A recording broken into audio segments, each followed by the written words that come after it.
Hello दोस्तों, हमारे YouTube channel पर आप सबका एक बार फिर से स्वागत है। दोस्तों, जैसा कि आप सब पहले से ही जानते हैं कि हम एसएससी फेज 9th के एग्जामिनेशन के लिए जो कि फरवरी 2022 में कंडक्ट होने जा रहा है, वोकैबुलरी की तैयारी कर रहे हैं। तो दोस्तों, अगर आपने हमारे पहले की वीडियोस नहीं देखी है अभी तक, तो उन वीडियोस के लिंक्स आपको इस वीडियो के डिस्क्रिप्शन बॉक्स में मिल जाएंगे, आप वहां से उनको देख सकते हो। तो दोस्तों, आज के इस वीडियो में हम सीखने जा रहे हैं इडियम्स एंड फ्रेजेस। चलिए दोस्तों, आज का हम अपना पहला सवाल देख लेते हैं। Choose the alternative which best expresses the meaning of the given idiom और phrase. Here the given idiom is against the clock. It means before a particular time और डेडलाइन।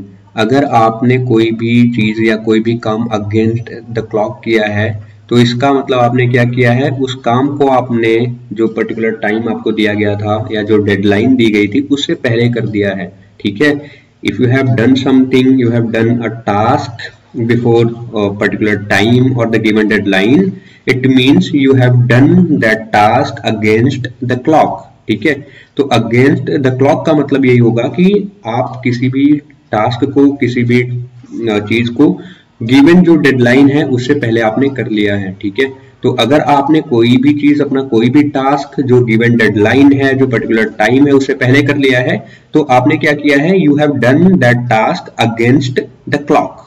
ठीक है, तो ऑप्शंस देख लेते हैं एक एक करके। ऑप्शन 1 हमारा है to do a job fast to finish it before deadline. तो किसी भी काम को तेजी के साथ करना, फिनिश करना जल्दी से, ताकि वो डेडलाइन जो अंतिम समय सीमा है उससे पहले वो हो जाए। ठीक है, ऑप्शन 2 देख लेते हैं। ऑप्शन 2 हमारा है टाइम इज मनी, है ना, समय ही पैसा है। ऑप्शन 3 देख लेते हैं, man is a victim of time. ठीक है, विक्टिम का मतलब क्या होता है, पीड़ित होता है। ठीक है, तो यहाँ पे कहा गया है ऑप्शन 3 में कि man is a victim of time. तो जो इंसान होता है वो किसका विक्टिम है, किसका वो पीड़ित है, टाइम से पीड़ित है वो, है ना, समय का मारा हुआ है। ठीक है, ऑप्शन 4 देख लेते हैं। It is useless to fight destiny. ठीक है, तो डेस्टिनी का मतलब क्या होता है, डेस्टिनी का मतलब होता है जो भाग्य, जो पहले से ही निर्धारित है। ठीक है, जो पहले से ही निर्धारित हो चुकी है, पूर्व निर्धारित चीजें। तो यहाँ पे ऑप्शन 4 जो हमारा है वो कह रहा है इट इज यूजलेस, है ना, ये अनुपयोगी है, ये बेकार चीज है कि आप डेस्टिनी से फाइट करो। ठीक है, तो हमारा यहाँ पे इडियम क्या है, against the clock. It means before a particular time और डेडलाइन। किसी भी काम को आपने किया अगर अगेंस्ट द क्लॉक, तो इसका मतलब आपने उसको कब फिनिश किया, जो टाइम है आपको गिवन, जो डेडलाइन है उससे पहले आपने किया है। ठीक है, तो यहाँ पे आप ऑप्शन 1 देखो, to do a job fast to finish it before deadline. तो इसका मतलब यही है कि किसी भी काम को तेजी के साथ करना, फिनिश करना, कंप्लीट करना, ताकि वो डेडलाइन से पहले पहले हो जाए। ठीक है, तो यहाँ पे हम ऑप्शन 1 को करेक्ट मार्क करेंगे। Let's move on to the next question. The next question is choose the alternative which best expresses the meaning of the given idiom or phrase. The given idiom is scapegoat.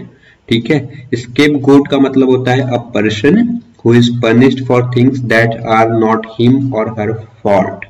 ठीक है, तो scapegoat का मतलब क्या होता है, एक ऐसा व्यक्ति जिसको ऐसी चीजों के लिए दंड दिया जाए जिसने वो किया ही नहीं है, मतलब कि गलती किसी और की है और सजा किसी और व्यक्ति को मिल रही है।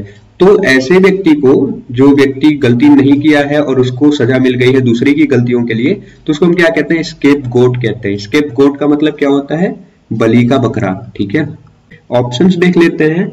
ऑप्शन 1 हमारा है animal sacrifice as an offering to God.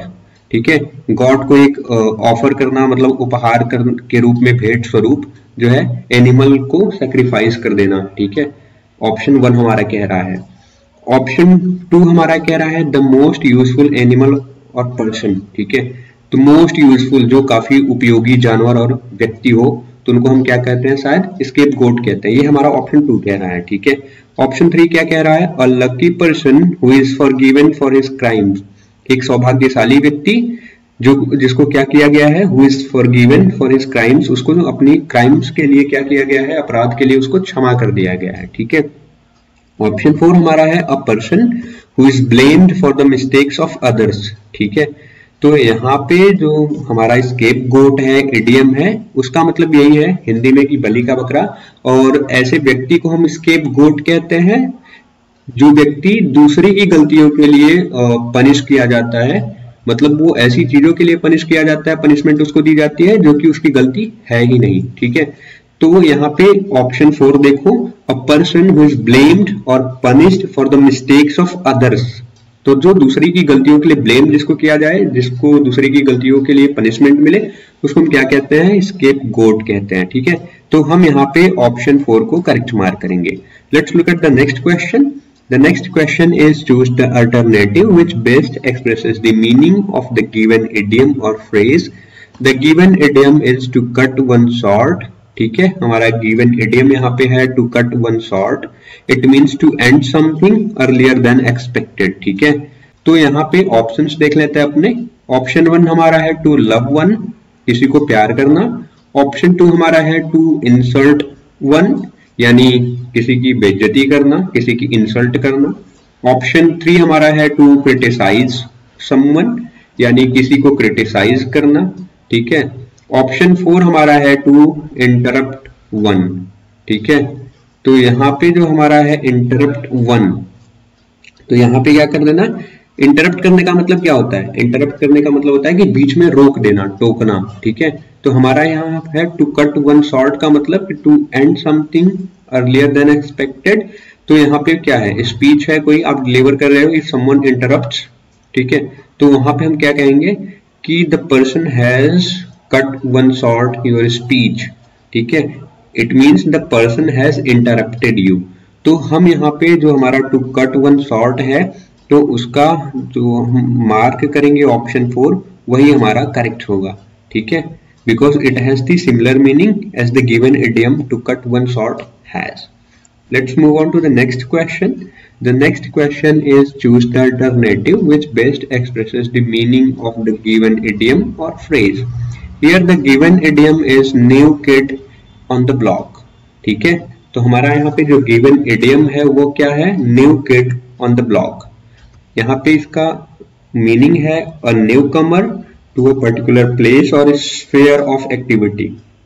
ठीक है, तो एक जो नव आगंतुक, ठीक है, नव आगंतुक का मतलब किसी भी डोमेन में, किसी भी एक्टिविटी में, किसी जॉब में, प्रोफेशन में, या किसी भी पर्टिकुलर प्रोफेशन में या किसी भी जगह पे जो एक न्यू कमर होता है, जो बिल्कुल नया नया होता है, जिसको हम नाइव कहते हैं, तो उसके लिए हम किस इडियम का यूज करते हैं? New kid on the block, ठीक है. तो यहाँ पे हम अपने ऑप्शंस देख लेते हैं एक एक करके. ऑप्शन 1 हमारा है new rules which are bound to fail, ठीक है.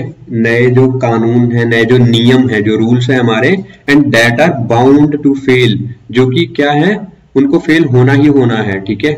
ऑप्शन 2 देख लेते हैं अ जूनियर. जूनियर का मतलब क्या होता है? जूनियर का मतलब होता है हिंदी में कनिष्ठ, ठीक है.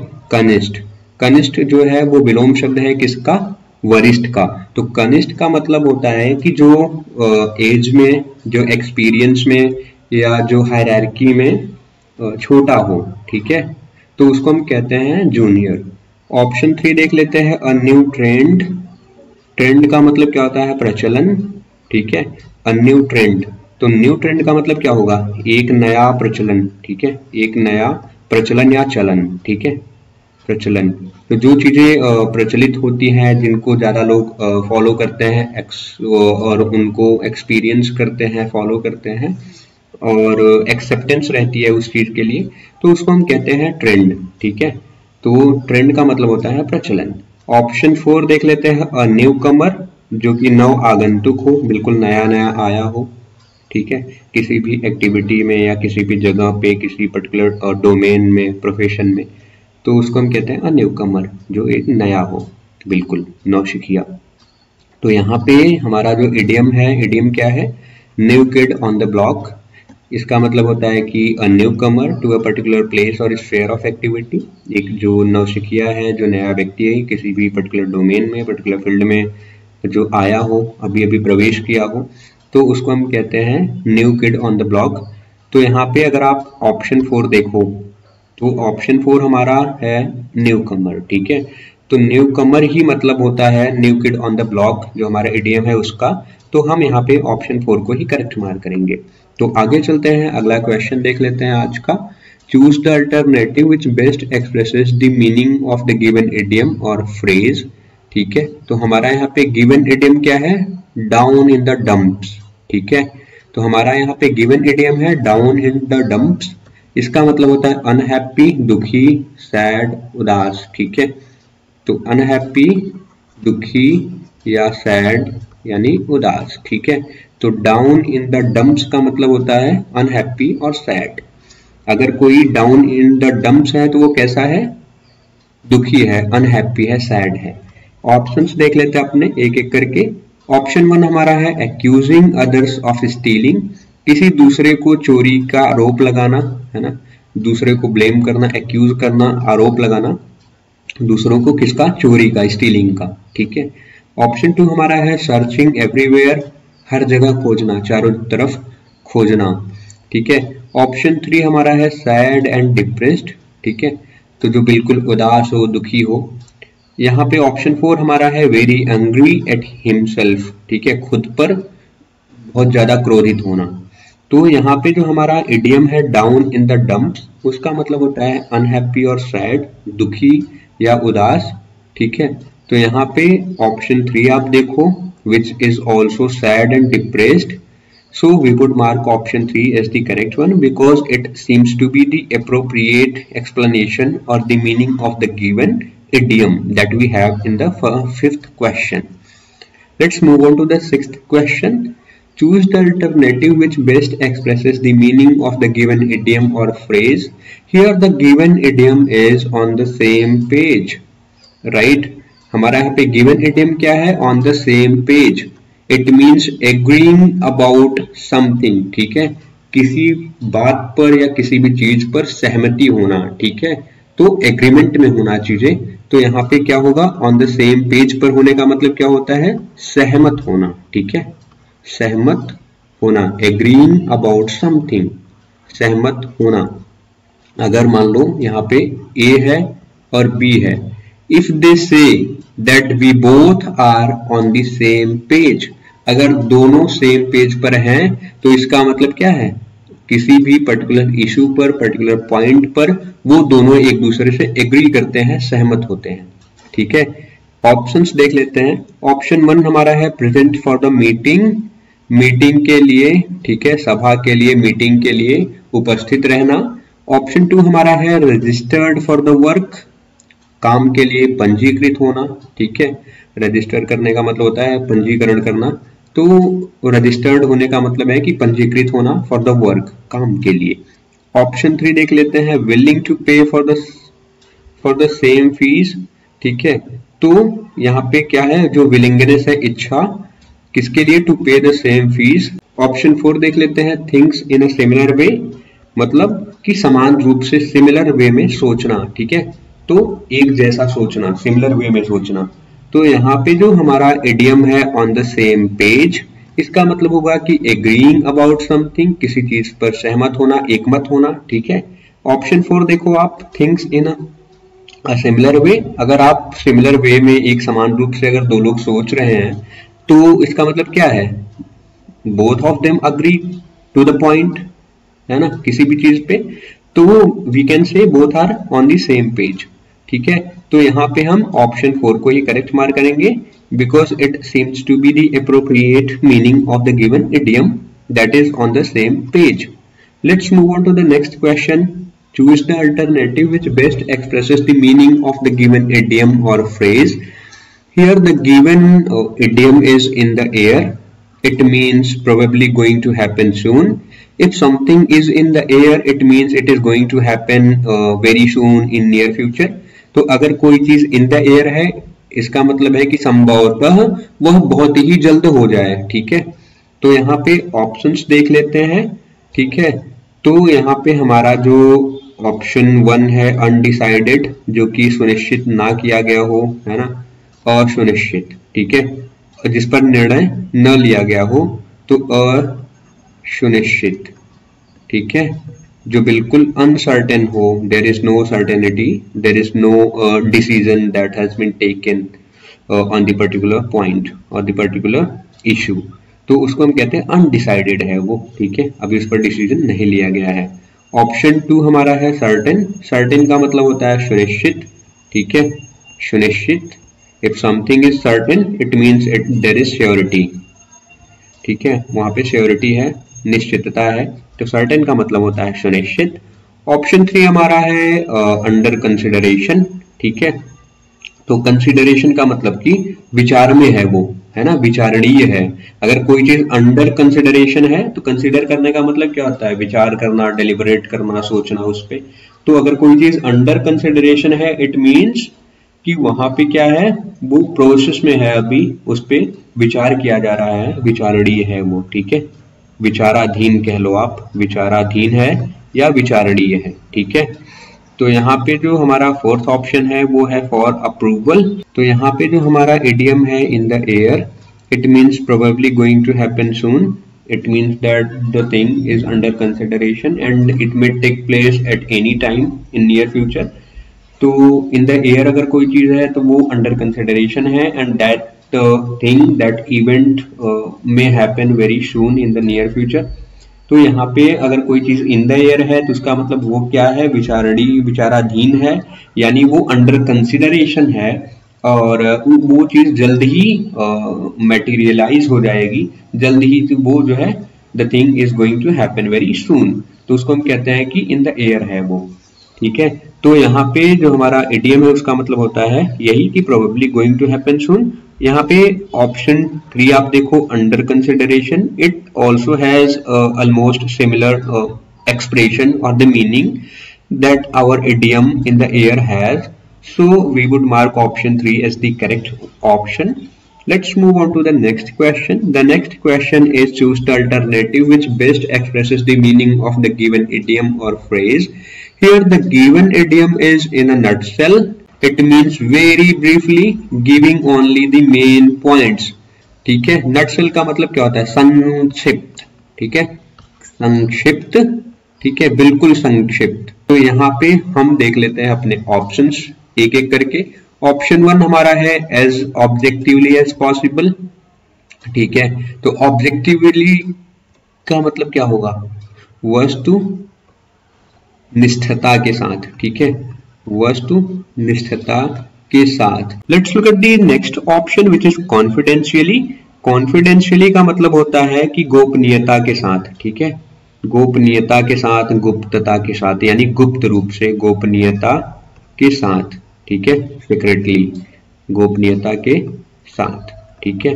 तो ये यहाँ पे एक एडवर्ब है कॉन्फिडेंशियली, और ये कॉन्फिडेंशियली आपका कॉन्फिडेंशियलिटी से बना है जिसका मतलब होता है गोपनीयता। अगर कोई भी बात आप कर रहे हो विद कॉन्फिडेंशियलिटी, आप कोई भी बात कॉन्फिडेंशियली कर रहे हो तो इसका मतलब वो गोपनीयता को आप बरकरार रखते हुए कर रहे हो, उसको आप गुप्त रखते हुए कर रहे हो।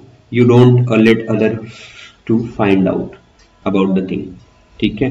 तो यहाँ पे ऑप्शन 3 हमारा है इन डिटेल, बिल्कुल विस्तार से, विस्तार रूप में, विस्तारित रूप में। ऑप्शन 4 हमारा है इन अ ब्रीफ मैनर, बिल्कुल संक्षिप्त रूप से। हमारा यहाँ पे गिवन इडियम है इन अ नटसेल, इसका मतलब होता है बिल्कुल संक्षिप्त, वेरी ब्रीफली। तो यहाँ पे आप ऑप्शन 4 देखो इन अ ब्रीफ मैनर, इसका भी मतलब होता है बिल्कुल संक्षिप्त, बिल्कुल प्रिसाइज, ओनली मेन पॉइंट्स आप रखो वहाँ पे, ठीक है, बिल्कुल संक्षिप्त रहो। और यहाँ पे तो हम ऑप्शन 4 को ही करेक्ट मार्क करेंगे because it seems to be the appropriate explanation और the meaning of given idiom. Let's move on to the next question. The next question is choose the alternative which best expresses the meaning of the given idiom or phrase. The given idiom is other fish to fry, right? हमारा यहाँ पे given idiom क्या है? Other fish to fry. It means to have more important things to do or think about. ठीक है, तो यहाँ पे मतलब क्या है कि कोई महत्वपूर्ण कार्य करने के लिए होना, ठीक है, पास में या उसके बारे में, किसी चीज के बारे में सोचने के लिए होना। तो यहाँ पे हम ऑप्शंस देख लेते हैं अपने मीनिंग समझने के बाद। ऑप्शन 1 हमारा है टू कुक द फूड, यानी भोजन पकाना। ऑप्शन 2 हमारा है टू टेक रेस्ट, आराम करना। ऑप्शन 3 हमारा है some important work to attend, ठीक है, कोई महत्वपूर्ण कार्य करने के लिए या अटेंड करने के लिए होना। ऑप्शन 4 है टू अटेंड द फ्रेंड्स, अपने मित्रों से मिलना। तो यहाँ पे if you look at option 3 which is some important work to do, it means if you say, let's assume for a moment that you are talking to your friend, and your friend suddenly starts talking about something which is less important than the work you have to do. So you can say to your friend that, my dear friend, we can talk about it later, but I have other fish to fry. And you can also say other or another. There is two variants. Like you can also say another fish to fry or other fish to fry. इसका मतलब कि दोस्त, मेरे पास अभी दूसरा काम करने के लिए, इंपॉर्टेंट काम करने के लिए है, we can talk about it later. तो यहाँ पे ऑप्शन आप 3 देखो, some important work to attend to, ठीक है। तो कोई महत्वपूर्ण काम है करने के लिए, तो यहाँ पे ऑप्शन 3 को ही हम करेक्ट मार्क करेंगे, because it somehow similar to be the correct explanation of the given idiom, right, which is other fish to fry. So we would mark option 3 as the correct option. Friends, let's move on to the next question. Choose the alternative which best expresses the meaning of the given idiom or phrase. Here the given idiom is around the clock. It means being in effect, continuing or lasting 24 hours a day. इसका मतलब कि around the clock का मतलब होता है कि पूरे समय, ठीक है। being in effect, प्रभाव में होना या जारी रहना, continue रहना, या lasting for 24 hours a day, 24 घंटे, है ना, हर समय। कोई चीज अगर इफेक्ट में है, कोई चीज कंटिन्यू है, कोई चीज जारी है, तो उसको हम कहते हैं कि that thing is around the clock, right? If you are doing something, suppose you are preparing for your upcoming SSC examination for 24 hours a day, like it's not possible practically to prepare for any examination for 24 hours a day, but assume that you are thinking about your SSC examination, you are absorbed in that process, you keep thinking about the exam, you study about the exam, whatever you do, it is directed to the to that purpose only, that you are preparing for the examination. So we can say that you are preparing for the examination around the clock. Options देख लेते हैं, let's look at our options one by one. Option 1 is at different timings, ठीक है, अलग अलग समय पर, ठीक है। ऑप्शन 2 हमारा है अर्ली मॉर्निंग।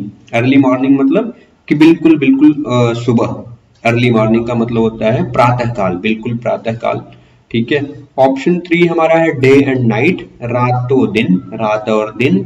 ऑप्शन 4 हमारा है थ्रू आउट द आफ्टरनून, पूरी दोपहर, ठीक है। तो यहाँ पे मैंने जैसे एक्सप्लेन किया the meaning of around the clock with an example, तो वहां पे इसका मतलब है बीइंग इन इफेक्ट, कंटिन्यूइंग और lasting for 24 hours a day. So it means it is lasting day and night, it is in effect from day to night. तो यहाँ पे हमारा ऑप्शन 3 क्या है, day and night. It is somehow similar to the meaning of our given idiom, which is around the clock. So we would mark option 3 day and night as the correct option. तो दोस्तों बस आज के लिए इतना ही। आप हमारे videos को लाइक करिए, शेयर करिए, और अभी तक अगर आपने हमारे चैनल को सब्सक्राइब नहीं किया है तो कर लीजिए, ताकि आपको और भी ऐसे वीडियोस की नोटिफिकेशन जल्द से जल्द मिलती रहे और आप उनसे बेनिफिट ले सको। So thanks for watching the video. Have a great day ahead. जय Hind. We will meet again in the next video.